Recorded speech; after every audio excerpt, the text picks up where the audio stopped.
Praise the Lord. இன்றைக்கான தேவ வார்த்தை யாத்திராகமம் 13:21.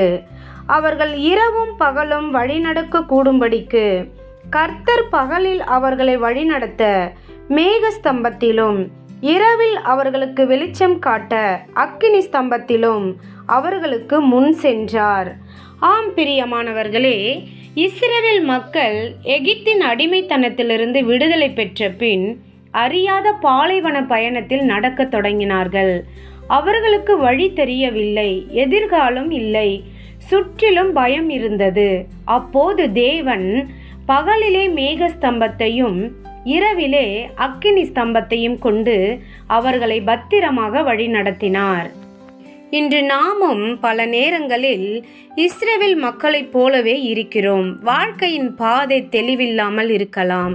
நாளை என்ன நடக்கும் என்று தெரியாமல் பயப்படலாம். ஆனால் இன்று கூட தேவன் உங்களை தனியாக விடவில்லை.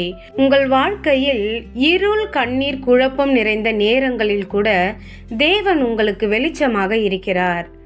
நீங்கள் தேவனின் வழி நடத்துதலை நம்பி நடக்க தொடங்கினால் வழி இல்லாத இடத்திலும் வழி திறக்கும். இருள் நிறைந்த காலமும் வெளிச்சமாக மாறும்.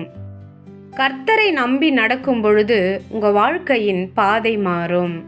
ஆமேன்.